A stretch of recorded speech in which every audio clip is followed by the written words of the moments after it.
At your party conference, you're supposed to be laying out the groundwork for your big vision for the country. Instead, Kemi Badenoch has just lit the fuse on a Tory civil war. Her big idea, well, it's to copy reform, pull Britain out the European Convention on Human Rights, and somehow deport 150,000 people a year. Problem? Well, she can't explain how. Not once, not twice. She just keeps dodging until she gets bored of the question. I'm tired of us asking all of these irrelevant questions about where should they go. They will go back to where they should do, or another country, but they should not be here. So this is what she classes leadership in the Conservative Party. Soundbites recycled from reform, dressed up as credible plans. Tobias Ellwood, now a former MP, so he can actually speak freely, called it exactly what it is. It's a grave political error. The move that pushes a party further to the extreme and away from government, and into a spiral of chasing Nigel Farage's football shirt brigade. Yeah, Kemi Badenoch has said that she would pull the UK out of the ECHR should the Conservatives form the next government, and that if you want to stand for the Conservative Party, you need to support that decision, leaving the ECHR. Why does that worry you, Tobias? This is a very, very dangerous precedent, a grave political and strategic error.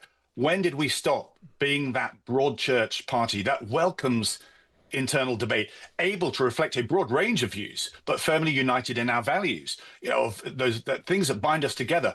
Enterprise, this belief in market economy, opportunity across all society, and of course responsibility. These are the three themes that we must focus on. Never can I recall conditionality placed on foreign policy as an entry test to standing as a candidate. It is not the Conservative way, and it will see the party slide further to the extreme and further away from ever returning to office.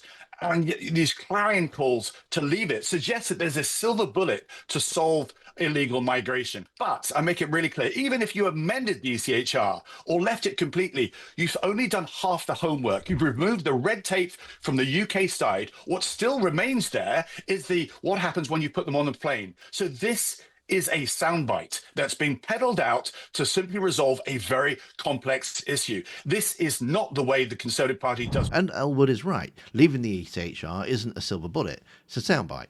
Even if you rip up the treaty, what happens when the deportation planes land? Afghanistan's not going to take them. Iraq isn't taking them. Sudan's not going to take them. So Kemi's solution is nothing more than a PR stunt for the conference hall. But when challenged on that, when asked a very basic question of where this 150,000 people are supposed to go, Kemi's answer is basically, well, not here, over and over again, even though she kept claiming that she's got a plan. She has a plan. Everything's got a plan. She's the only one with a plan. Yet it must be a secret plan because nobody's allowed to know it. And you can see her running out of patience with Laura Kuenssberg, as if repetition magically turns hand-waving into policy. That's why today I'm going to be talking about that borders plan you just outlined. That's only one of the things that's in there. We need to leave the ECHR in order to do so. But people need to go back to their countries. They can go to safe third countries if that's the best thing for them. We had a Rwanda plan. We had a deterrent that was already working in terms of deterring people before it had even come into place. Well, hang on. The evidence on that is disputed. And here's the point about Rwanda. I'm sure people will dispute it, but the point is Labour scrapped it. They had no plan. They said they were going to smash the gangs, and crossings have increased 40% since they came in. So where would you propose that 150,000 people would go? Because the original Rwanda plan was going to take perhaps 1,000 people over 5 years. Laura, so where would those people all go? Not here. Not here. They do not belong here. But it's not irrelevant to say where would they go. That's a fundamentally It is not. It is question. The most relevant question is should they be here? If they should not be here, then they need to be removed. And once you have concluded the logical that, conclusion you of have what to you are saying, say where they would the logical conclusion of what you're saying is that let's just give up. Oh, it's just all too difficult. This is how we've got to this mess. We cannot have this attitude anymore. That is why we have come up with a credible plan. It's not going to be easy. It's a credible plan. But it is. Tell us credibly where they would go. I've answered that question. No, they will go back. Told us where I have. They will go back to where they came from. That's what they need to do. We cannot have a situation where we can't deport people and say, well, we don't know where they go, so they can just stay here. And the Conservative Party has come up with a plan. plan to do that. It is not just that 150,000. It is about banning asylum claims for people who've arrived here illegally. It is about making sure that we leave the ECHR. It is about the return scheme with visa sanctions. There's so much in there. The removals force will be funded by a lot of the money which comes from closing down asylum hotels. You say you have a credible plan. Tell us credibly how you are going to get 150,000 people every year Yes. to leave this country and go back to countries like Afghanistan, Iraq, Eritrea. How are you going to make it happen? They have come from all over the world. Voluntary returns do happen, but that is why we're having the removals force. We will be standing up a force that does not exist right now. And I've told you where the money is coming from. So you've said it would cost £1.6 billion and you would pay for it by money saved from closing asylum hotels. Among other things. But isn't that a bit chicken and egg? Because you can't get the money from closing hotels until the people have all gone, but that's meant to pay for the removals force. So how does that work? It's not chicken and egg. If you have a plan and you know that you will be making the savings, you can spend that money. Do you really want the UK to join only Russia and Belarus in quitting a decades-old European agreement? What message does that send? America is not in that agreement. It's a Australia is European not convention. in that agreement. Canada is not in that agreement. You don't need to be in that convention to have human rights. Our human rights existed long before the ECHR, long before the Human Rights Act. We had rights in our common law. Parliament had legislated for this over And you centuries. wouldn't be worried about the message that sends? Because some people in your party are worried about the message that it would send even to walk European away countries, from such a treaty. 8 European countries, led by Italy, have gone to the Council of Europe and said the ECHR is a problem. And they're looking at changing it, We are but not that's in different from the Council of Europe. The leaving. Council of Europe has dismissed them. Reform.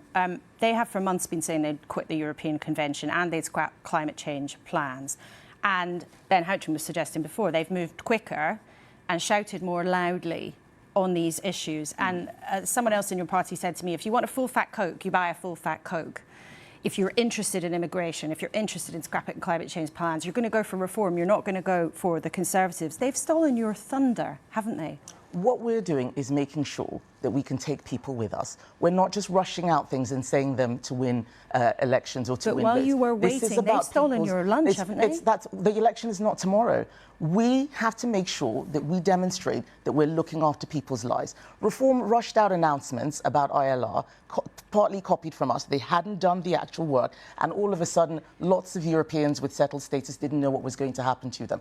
I make sure that when I announce something, I think about how it's going to impact people, not just saying things so we can grab a few votes. And the general winning election- elections, if I may just make this point, it's very crucial. Winning elections without a plan is what got us into trouble. This is the same politician who insists she's offering credibility and competence while her actual plan just boils down to copying whatever Reform said last week and hoping nobody notices.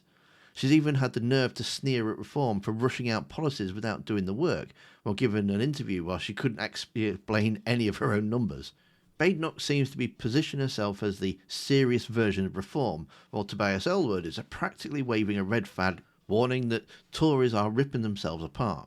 If this is the grand Conservative vision, dodging questions, picking fights with imaginary migrants on planes that will never take off, and starting civil war inside your own party, well, there's only one thing credible here, and that's Kemi's own collapse.